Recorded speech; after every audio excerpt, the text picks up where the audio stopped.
Get to the church plant! Get to the church plant! Go! Now! I'm Pete Mitchell, and he's Peyton Jones, and you're listening to Hardcore Church Planting, the companion podcast for the Church Planter Podcast and Church Planter Magazine.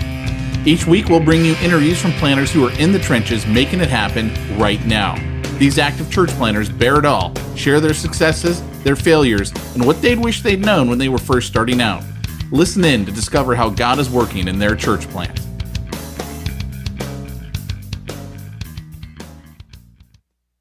You know, when I have a large project at home, sometimes it makes sense to do it by myself. At other times, I actually save money in the long term and have a much better solution if I use an expert. It's really not that much different with church planting. Church planters who focus on building their core team and actually planting the church and partner with portability experts like Portable Church Industries hit the ground running. Yes, you may have to raise more funds up front, but let me tell you something. If I could go back in a time machine and do one thing different in all the churches that I planted, I would go back and have invested that money in Portable Church and all of the super cool kit that they give you to make the volunteers and their lives much, much easier. Trust me, your volunteers will feel invested in, and they're going to give you more of what they got. And that time where people are setting up is going to be a time where it sets the atmosphere for you to thrive. If you're thinking about launching in the next 6 to 36 months, we encourage you to check them out at portablechurch.com.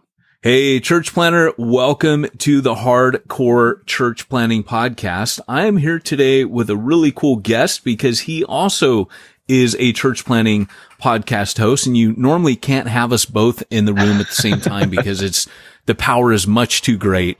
But those my listeners know the train. It's coming. You can't stop it. It's like this team up that we have on this podcast right now. My guest today is Daniel M., who is the co-host of the newchurches.com Q&A podcast, the director of church multiplication for newchurches.com and Lifeway Christian Resources. He is also the teaching pastor of Fellowship Church in Nashville. Plus, he's got a bunch of churches stringing behind him that he served at, planted, ministered at. And lastly, he's an all-around cool guy. So welcome to the show, Daniel. Hey, thanks, Peyton. I was going to say all roads lead to church planting, and we'll probably end up there because we both love church planting. But that's right, man. It's great, man. That's right. And on top of everything else, to boot, you're an author, and not only did you co-write with Ed Stetzer the excellent second edition of Planting Missional Churches, which I'm in, page 67. Oh, I'm just kidding. Shameless plug. But no, you've written a new book, and I think it's really helpful. It's called No Silver Bullets, 5 Small Shifts That Will Transform Your Ministry. So we want to talk about that because, really when we talk about the DNA of multiplication, you've hit the nail on the head. So I want to thank you for coming on today. And let's just get to know you a little bit for our pieces of our audience that don't know you. Tell us a little bit about how you came to faith. Yeah, so my parents immigrated from Korea in the 70s. So 3 older sisters and I, both my parents had a relationship with God. I was the first baby born in the church plant that they were a part of. So right from when I was a baby, it was kind of in my blood. And so probably about 5th grade, I tagged along to a summer youth retreat that my parents shipped my sisters off to. I wasn't quite a student ministry age individual yet, but I guess my parents wanted a vacation and have all their kids get shipped off. So, but I praise God that happened, because that's where I really for the first time understood the grace of God and felt and experienced the grace of God and my, my sin and where I was at and what that really meant to have a relationship with God. Cause I went to Sunday school, flannel board, memorized verses and all that kind of stuff, but it wasn't really anything that was meaningful or true for me. So that's really kind of what kicked it off there in the 5th grade. I had ups and downs, but really it was from there. And it was probably in the first year of university where I discerned a call to ministry.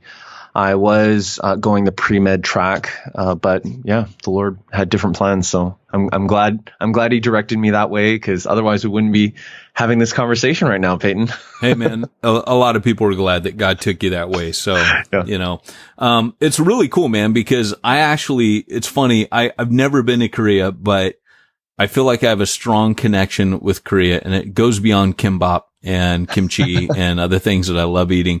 But being in Wales, there's the Lloyd Jones connection, which heavy Presbyterian, but also many people don't know this, but the gospel was brought to Korea, inadvertently by a gentleman by the name of Robert Jermaine Thomas, who was Welsh, and he was massacred in Pyongyang, years ago. And it was his Bible pages. You obviously, I know you know the spiritual history of Korea with Moffat and things like that, but it was his Bible pages that were all over the wall of the inn that people were reading when he was massacred. And, an inn owner took up those Bible pages and, plastered the inside of his hotel, because it was paper, and people came through there, and that eventually led to an awakening of the gospel.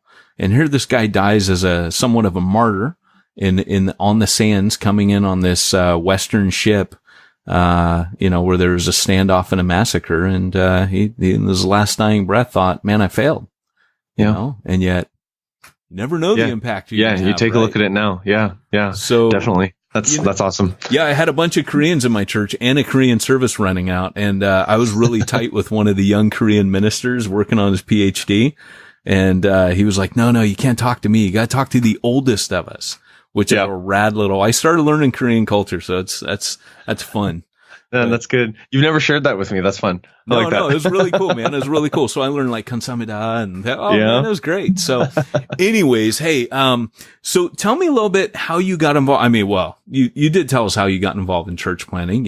I was born a church planter, right? Because you kind of were, right? Like you were a core team member. Paul says he was an apostle from birth. So, tell me how. Yeah, as an infant, I was stacking chairs as an infant. You were praying, and I really just thought you were, you were there sleeping, but you were deep in prayer. So tell me a little bit about, how you got involved as you matured in the faith. How did church planting become a part of your life? Yeah, so it's interesting because my dad, as an entrepreneur, he never went to college. He was in the Korean military after high school, and from there moved to Canada, immigrated to Canada. So he was a serial entrepreneur, starting up grocery stores and, different businesses here and there. So it just kind of was in my blood, and I loved starting things. I'd always come up with new ideas in school with games, started a Christian club in my high school, and I just loved that. I actually really often get bored after 2 years. I'm sure you can relate to that.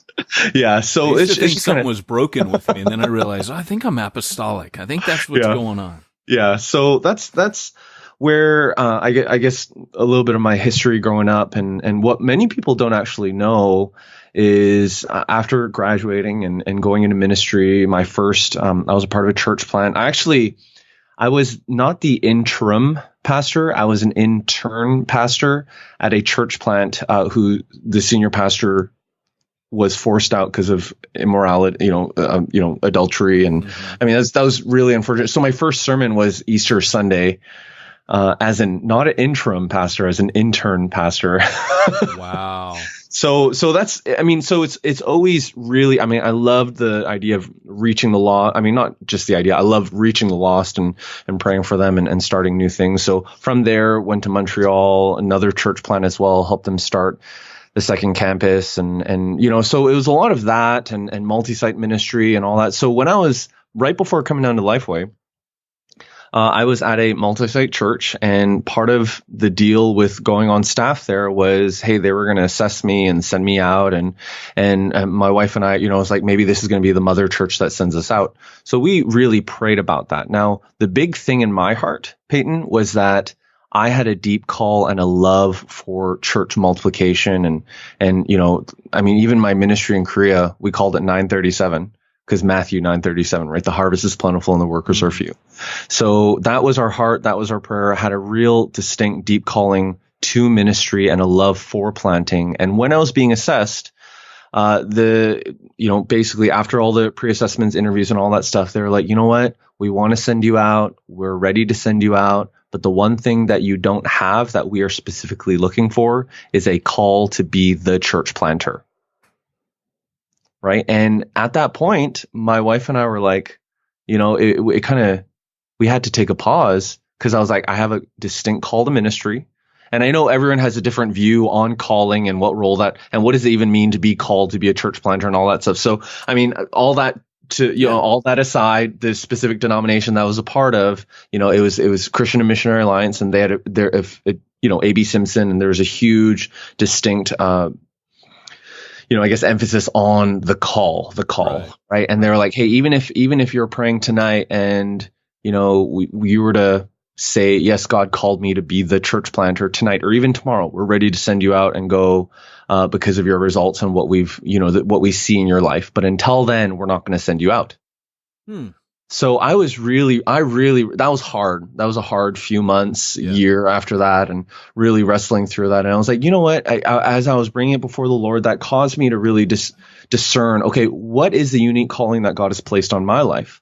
What is the unique contribution that I can have and make to the kingdom? And how has God used me in the past? And what was really interesting, in talking to mentors and other people and doing assessments and all that stuff, I realized that my personality, my giftedness is very much in the focus of systems, discipleship, leadership development. And it really it was like, perhaps God is calling me to be the number 2 guy to a lot of planters who don't have number 2 guys, right, to a lot of pastors that don't have number 2 guys. Because in every church that I'd served and enrolled that I was part of, that was really the role that I had.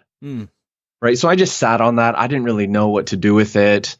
Before the church I was serving, I mean, I had preached 4 years straight, got really tired of it. I was like, I don't really want to do this. And then I went to not preaching at the church and really working on more adult ministry, doing multi-site stuff for the church. And by the time I ended there, I was preaching more often. So it was this really interesting point in my life where I was just, God, I don't, my hands are open. Our life is open. I don't really know what you want us to do. We love planting. It's in our blood. Right. We love multiplication, but I just don't really know what to do. And then I get a call. I hear about this opportunity with Ed Stetzer, Todd Adkins, and Eric Geiger at Lifeway, where they're basically trying to figure out how do we resource planters and multipliers. So that's kind of all happened within a year and a half after being assessed.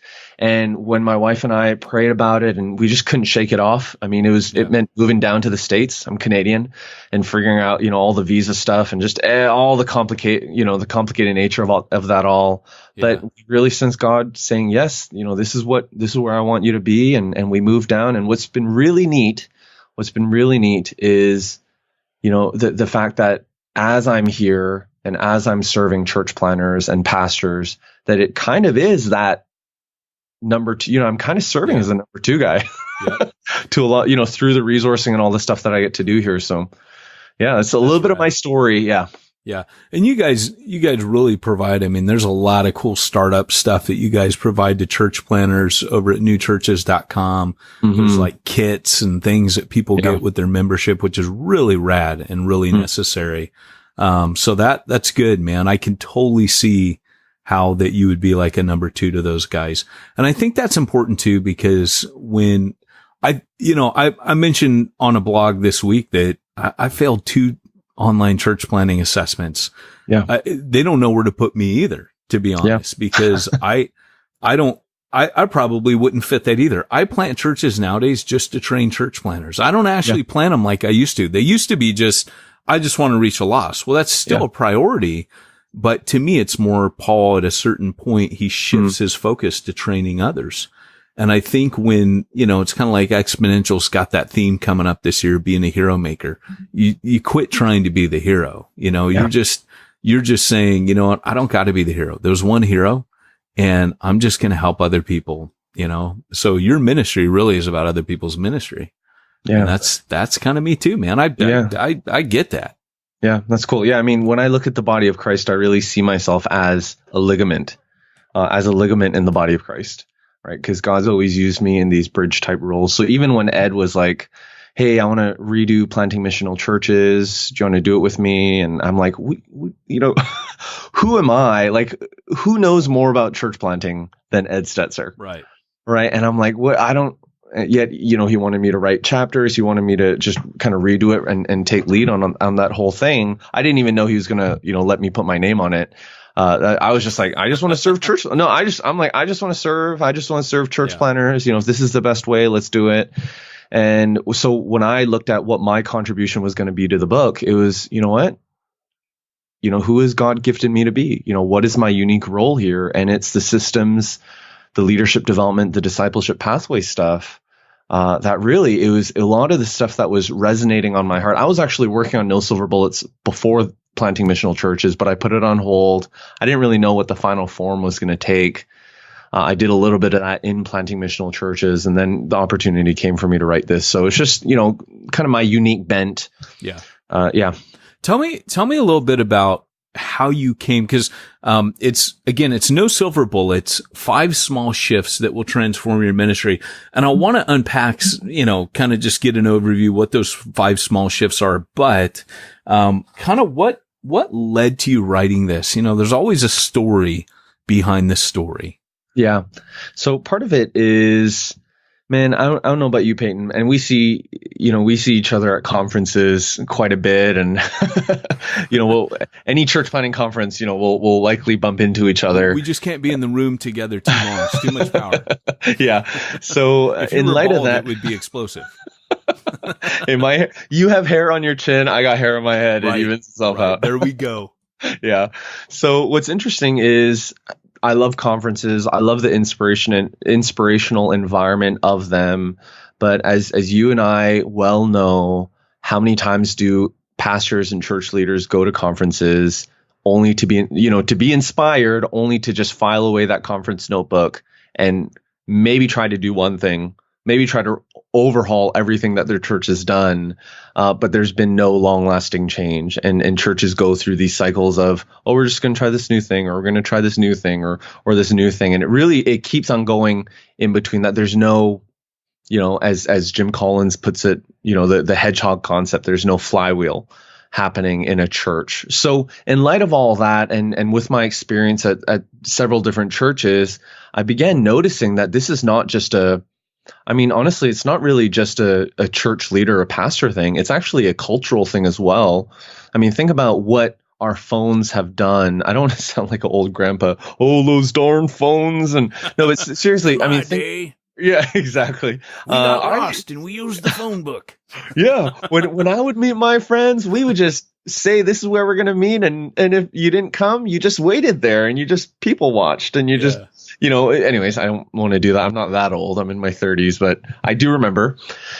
So one of the things about our phones is it's really wired us. It's really wired our brains to desire and long for and need instant gratification, right? Where it really is to the sense of, and I see this in my own personal spiritual story, where it's like, hey, if you sense God, if you're praying for something, if you sense, if you're asking for direction, what direction should my church should go? You go to a conference, you hear someone talk, you're like, well, that's it.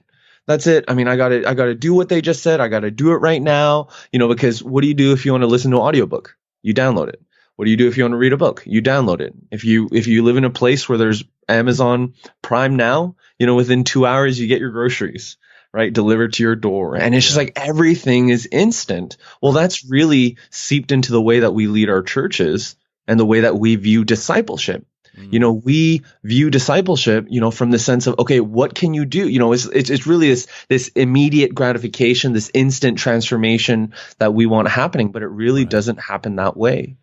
So this book is really from the point of, okay, how do we, not long for that big, shiny silver bullet that's going to solve everything for us, but what are the small shifts that every church can take, regardless of size or model, that is going to lead them to a longer lasting change where they are making disciples that are making disciples, that are planting churches that are then making disciples and ongoing.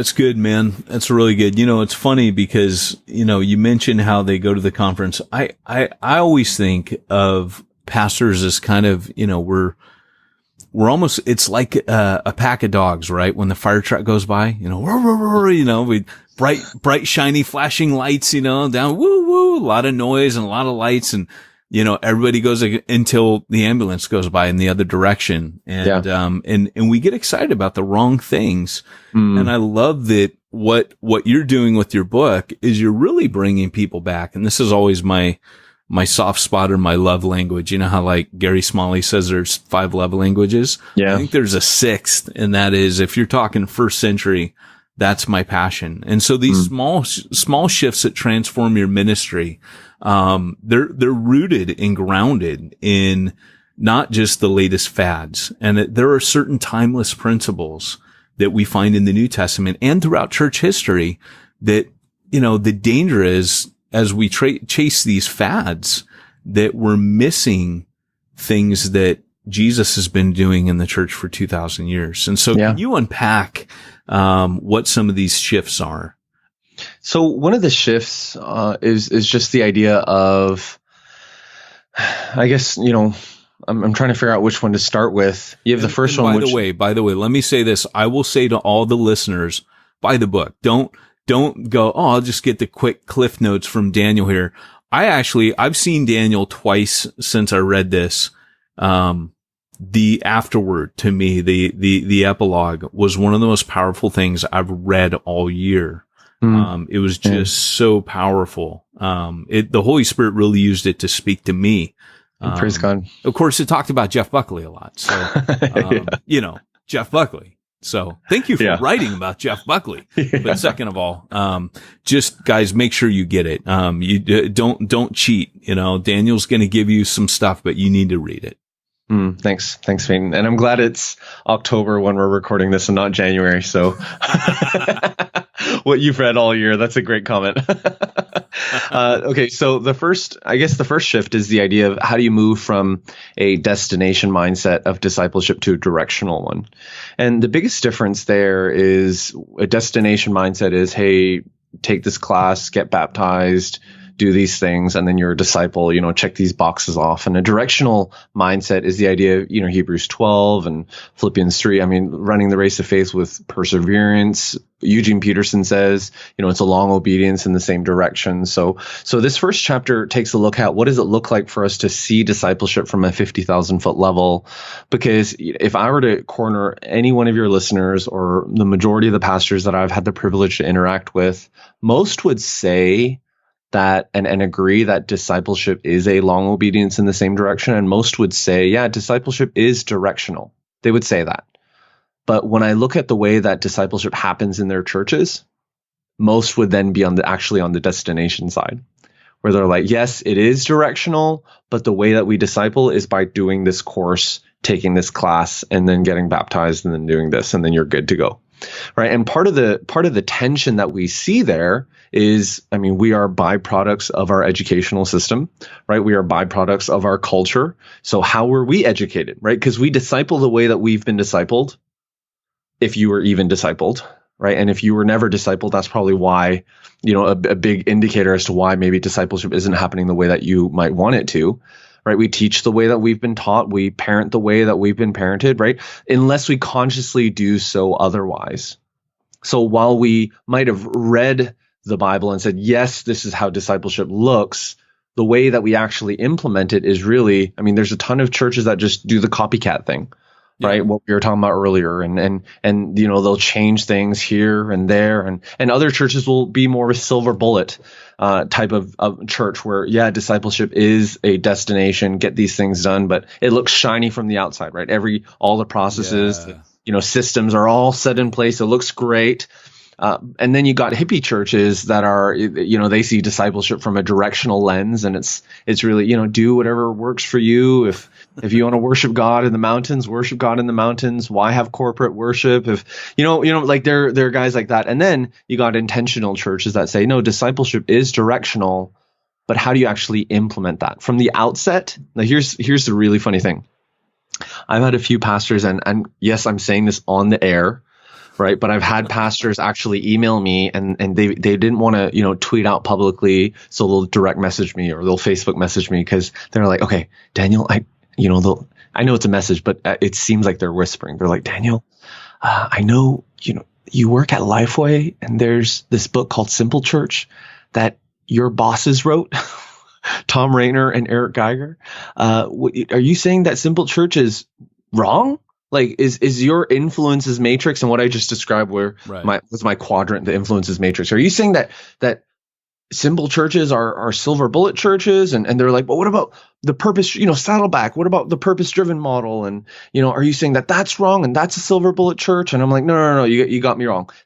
What I just presented, if you think back to those old school encyclopedias where they had the human body and you got transparencies that would show the respiratory system, circulatory system, lymphatic system. So just like that's a transparency that overlays, this matrix is a transparency that overlays your church that helps you identify how do we actually see discipleship and what are the shifts that we can actually make as a result of it. So the biggest difference between a silver bullet church and an intentional one, yes, they view discipleship differently. One is destination focused and another is directional. But the biggest difference is maturity, the goals for maturity.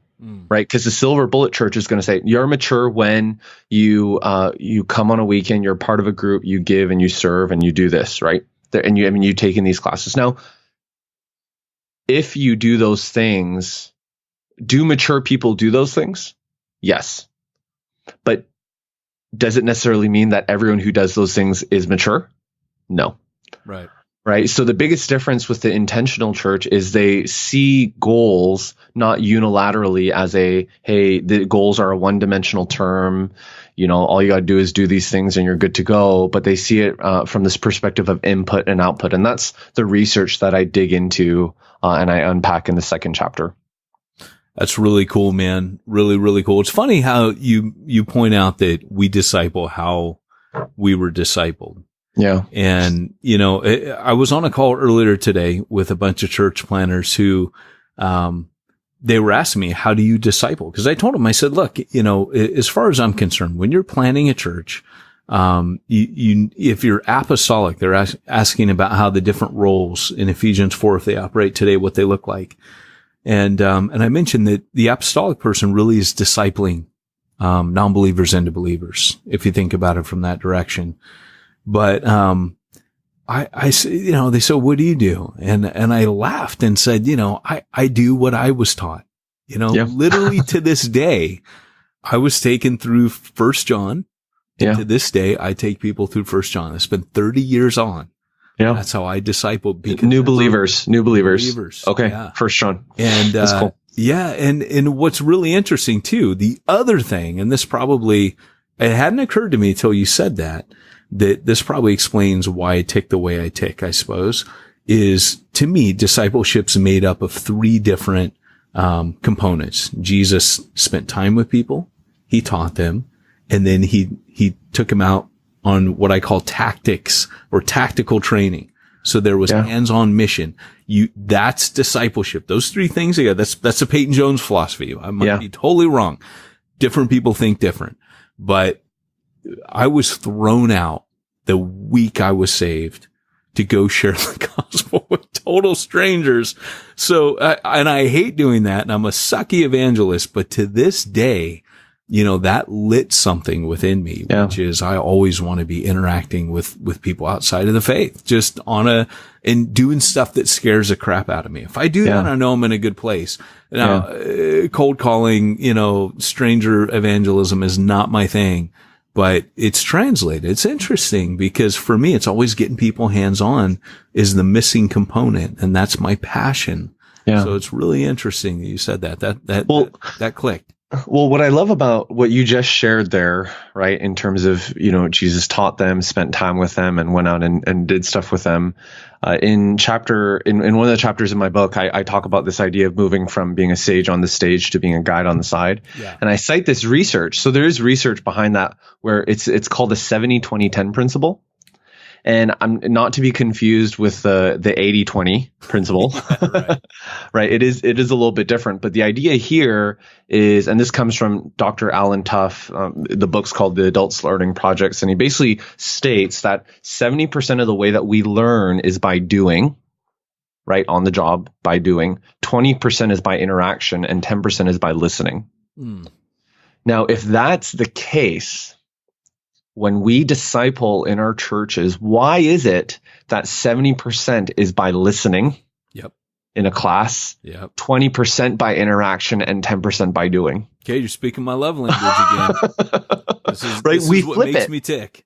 We flip it, right? And it's like, if this is how humans learn, if this is how, okay, let me backtrack. If this is how adults learn, because we teach the way that we've been taught, what's happening in our churches is we're teaching adults through a pedagogical method. Right. And there's a difference between pedagogy and andragogy. Pedagogy is childhood education. Andragogy is adult education.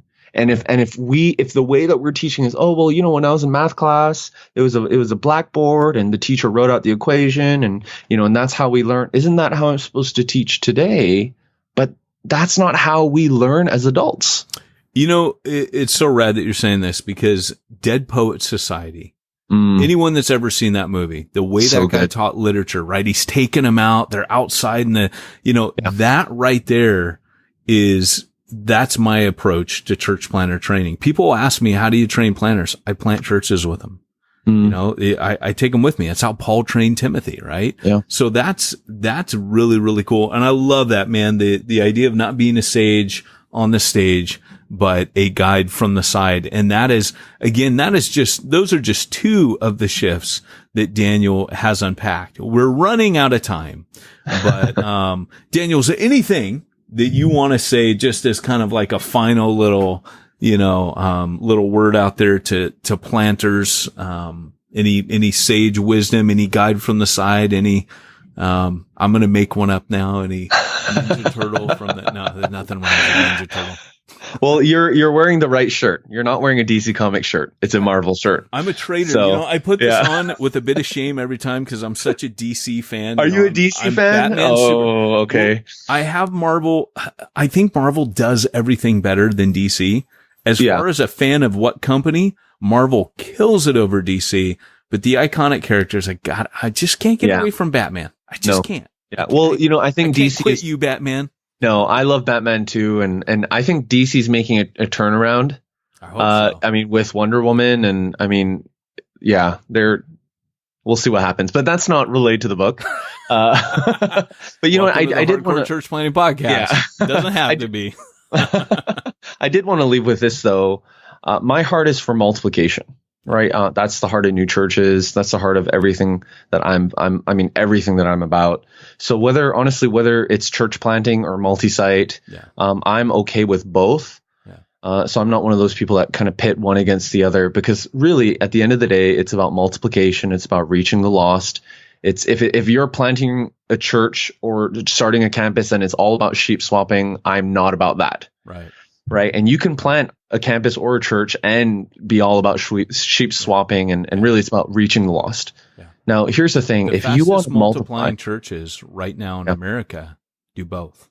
Yeah, you're right. They do both. It is a both end. Yeah. So what's interesting is in order to multiply, so much of our life, we obsess over what have made other people successful, right? I mean, I remember my mom would always pray that I would win as many people to Christ as Billy Graham did. Now that's not happening. Maybe not yet. Who knows what God has in store, but that honestly, she would always say that. And that was always a prayer for me that she would have. And I'm like, what can I learn from Billy Graham? And there's so much to learn from Billy Graham, but I'm not Billy Graham. Right. I'm not Billy Graham. And Sun Tzu in the book The Art of War says this, and I it's not the direct quote. I like paraphrasing it, where he basically said, if you know your enemy, you're going to win half the battles. If you know yourself, you're going to win the other half. All right. And so much of our life, we obsess on knowing the enemy. Okay, not the enemy per se, but like what has made Peyton successful? What has made Billy Graham successful? What has made, and we obsess on the other, that we actually neglect ourselves and discerning who has God called me to be. Right. So that's personally. But on the other hand, as a church, your church is a byproduct and has your DNA in it. And if you don't know why you lead the way that you lead, then how are you going to multiply your church and make it reproducible when you don't really know, right, why it is that you lead the way you lead? So all that to say is a lot of churches' cultures and a lot of church plans' values are unknown, and they're this idea of, oh no, we gotta be gospel centered, spirit filled, Bible believing, and yeah, those are. I mean, Patrick Lencioni says as well. Those are permission to play values. I mean, if you're gonna have those values, put them in your statement of faith, but they're not really your core values that change the way that you do discipleship, that change the way that you equip leaders so that you can get to the vision that God has called you to. So if you can imagine a vision right at the top. And if you can imagine a double helix going to vision, that's your strategy. One strand is your leadership pipeline. The other is your discipleship pathway. That's the what that you do to get to the vision, the where that you need to be. Right. Well, your values are what surrounds it all, because your values are how you do what you do to get to where you need to be. So for every church plant, and this is great for church plants, figure out how you're going to disciple. Figure out your discipleship pathway before you get started. And if you are an established church, you're not too late. You're not too late. Good. Because it is everything that a church does, right? Men's ministry, small group, Sunday school, worship, missions, everything that a church does is either related to equipping the saints for the work of ministry or maturing them to Christ, leadership pipeline or discipleship pathway. Yeah. So my book's really focusing on the discipleship pathway end of things. I love it, man. That was a major takeaway for me with my last church plant was it redefined what I thought a leader was. I now believe that leaders are just people that were discipled really well. Not always, but most people that you never think about being, you disciple them and look out. Right. I think we have 12 of those guys in the New Testament. I think they're the 12 apostles. No one would have ever seen leadership potential in those guys. Yeah, but Jesus spent 3 years and remade them. So, hey, real quick, one last question. Again, that's No Silver Bullets, Daniel M. You can get it anywhere that fine books are sold. And you can also go to danielm.com and, kind of get in touch with Daniel, check out some of the articles he's written, other things, his podcast. And, Daniel, we always ask a question before we end this podcast, and, it changes up every time, but it's always the same question. If you and Ed Stetzer were to get in a physical fist fight, who would win? Oh, I would definitely win. Yeah, baby. That's what I'm talking about. Oh, yeah. What? I'm a black belt. You're a black belt? Yes, I am. No way. Yeah. That is so rad. So I'm not going to mess with you because I have short man syndrome. You're taller than me, but you're kind of thin. You're not real thick or anything, but you're fast, aren't you? Yes. Belt. Black all belt in what? In Taekwondo. Dude, that's so rad. Okay, so respect for you now. Yeah. Taekwondo, right? It's not like Brazilian jiu-jitsu, or it's not like it's not really a good street fighting type of martial arts. But there's a lot of agility that happens, and I'm sure I can last longer than Ed. Yeah, exactly. Kick and they're in trouble. So that's pretty cool. I love it, man. This is the first time we've ever had someone go, I'm a black belt. So, congratulations. This podcast has run, I don't know how long, but first black belt on here. There you go, man. There you go. So, hey, our guest today has been Daniel M. Thanks for coming on. This has been Hardcore Church Planting. Arnold, sign us out. Remember, if you are called to church planting, go hardcore or go home. You've been listening to Hardcore Church Planting. Hardcore Church Planting has been brought to you by the Church Planter Podcast and the Church Planter Magazine, which is available in the App Store for both Apple and Android devices. If you like this episode, leave us a positive review. If you didn't like this episode, we'll be happy to give you your money back.